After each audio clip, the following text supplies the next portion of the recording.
Welcome to Fine Dining. I'm Jen. And I'm Drew. Today we're going to try something new and let you know whether the dining is fine or should be left behind. So what's on the menu? So today we have a fall treat from Trader Joe's. We never do fall treats from Trader Joe's. Never.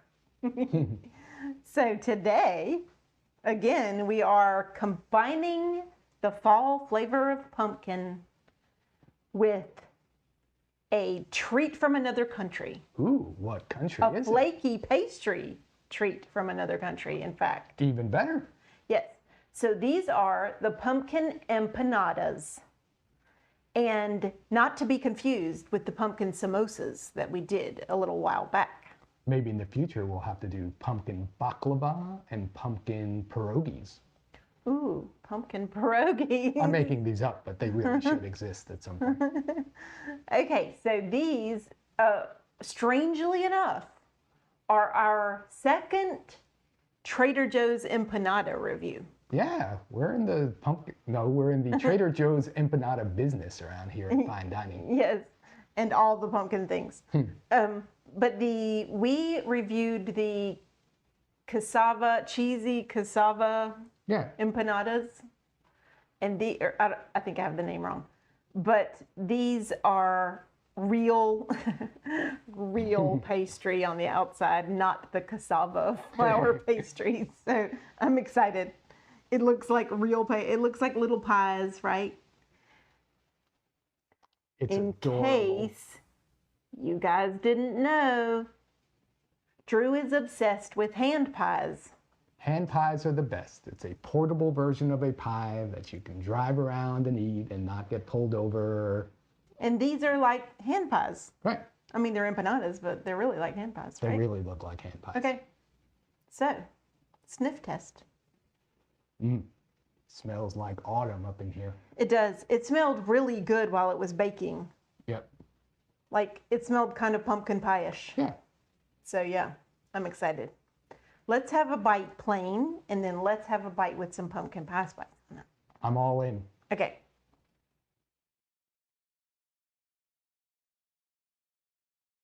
Okay.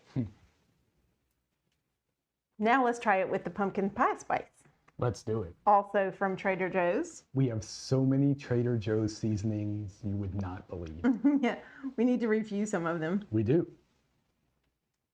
Okay, so I've sprinkled a little pumpkin pie spice. Yo, Now. dog, I heard you like pumpkin pie, so we put some pumpkin pie spice on your pumpkin empanadas. Right.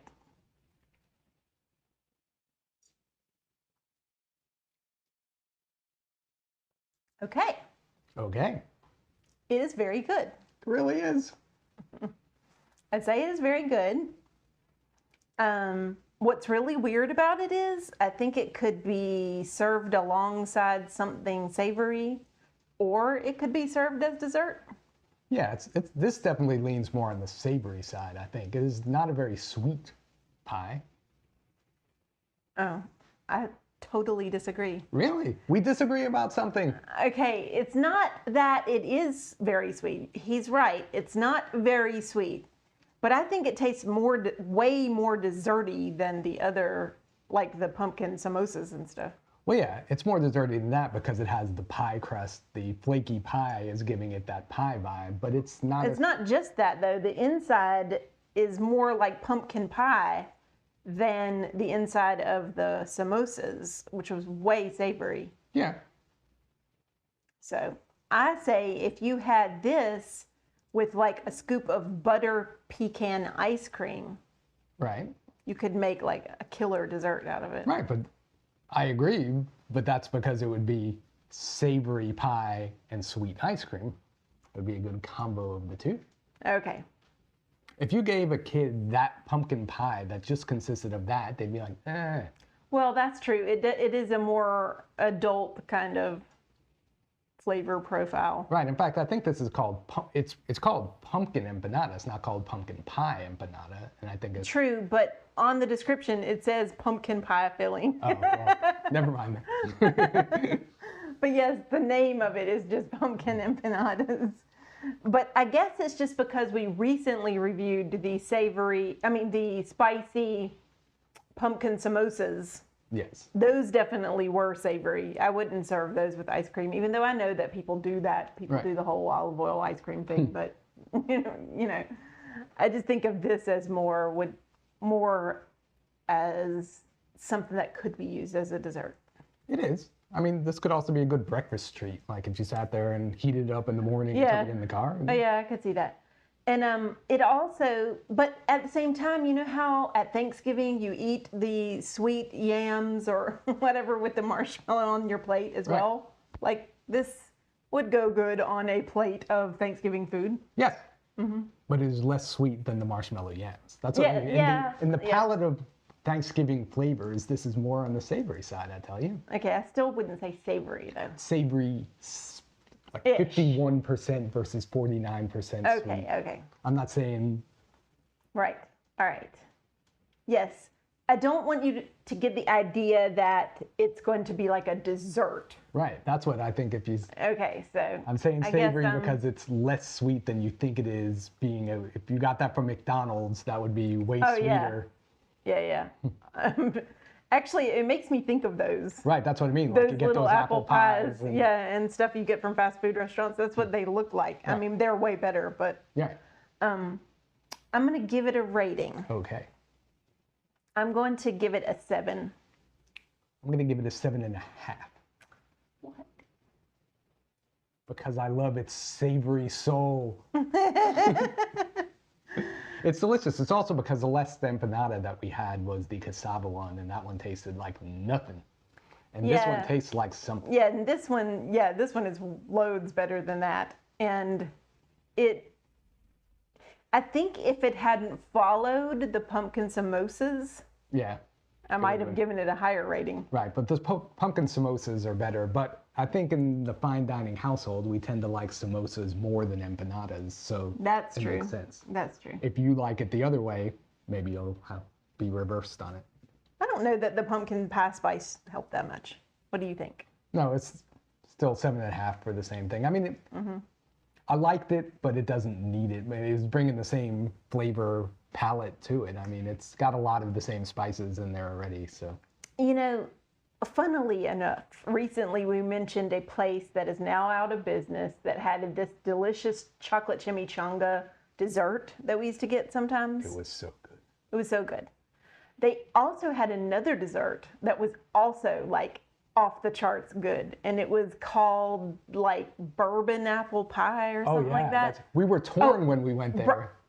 Brown butter bourbon pie or something It like had that. all those words. Okay, so they brought you like a slice of apple pie with like cinnamon in there, and then they poured this bubbling hot buttery bourbon thing all over it. It was a Tex-Mex type of restaurant, so you get the idea. Right. And then it came with cinnamon ice cream on the side. We used to have the Sophie's choice of what dessert to get. Which thing to get? Yeah. And the Sophie's choice was easy because one of us got one of us got the other. And then Solved. yeah, well, true. But it would come in a little skillet. So Yeah. then when they would pour, it was like fajitas. So when they would pour the butter stuff on there, it would just sizzle. Yeah, it was so good. I can and still it was smell it vividly. and it was really, like an experience. Right. Okay, so my point in saying all of this is that would be great if you could find some kind of delicious something to pour on this. Yes. Like get this straight from the oven, serve it with some, even just vanilla ice cream, but if you had like a cinnamon ice cream, that would be great. Yeah. Then pour the whatever deliciousness you have on top. That would be like a killer dessert. That really would. And it would be like, like a when you were entertaining worthy kind of thing. Yes. You'd be a star. Yeah. So I guess what I'm saying is I think it needs a little help. It either needs a plate of Thanksgiving food to go with it, or it needs some ice cream or topping or something. Yeah. It's make a it muted better. flavor. It's good. It's not knock your socks off kind of thing. Maybe if you had like a homemade caramel drizzle or something. Oh yeah, that'd work. Then you can make it into like a killer dessert, because then you wouldn't over sweeten anything, because it isn't so sweet to start with. So if you added a really sweet, delicious something on it, It's true. it would be a good balance. Basically, I'm seeing this as a delicious breakfast or a lunch, and you're seeing this as a weak dessert. Yeah, I guess, yeah. A dessert that needs a little help. Right. Yeah. But I actually think that it needs a little help even as a savory dish. Hence the 7, I guess. I don't know. I'm surprised you don't go lower, really. Yeah, the more I talk about it. Well, I just think it has good potential. It does. It's a good, if you're a cook and you like to mess around with stuff, that's a great base, and you could sit there and Yeah. kick it up a notch. You could make something super homemade that is your own signature thing that really elevates it, Yep. I say. And of course, you can claim that you made the empanada yourself too. So if you're Yeah, gonna you do, could always do that. I'm not the pastry chef type myself, but yeah, we're the pastry consumers, not Yeah. creators. all right. So, based on all of that, you'll have to make your own decisions. Get it? Also, limited time, as is all of the fall flavored things at Trader Joe's. Only a tiny window to grab one. Also, I should say, I went to Trader Joe's 3 times in the last season, so far in this season, and twice these were out. Right. So only Everybody's agreeing with once, me here. yeah, only once did they actually have them at our Trader Joe's. So I mean, You've probably never had a pumpkin empanada in your life, and this is the time to get it, try it, and have an opinion about it. there you go. Okay, so we will see you next time on Fine Dining. Fine dining, y'all.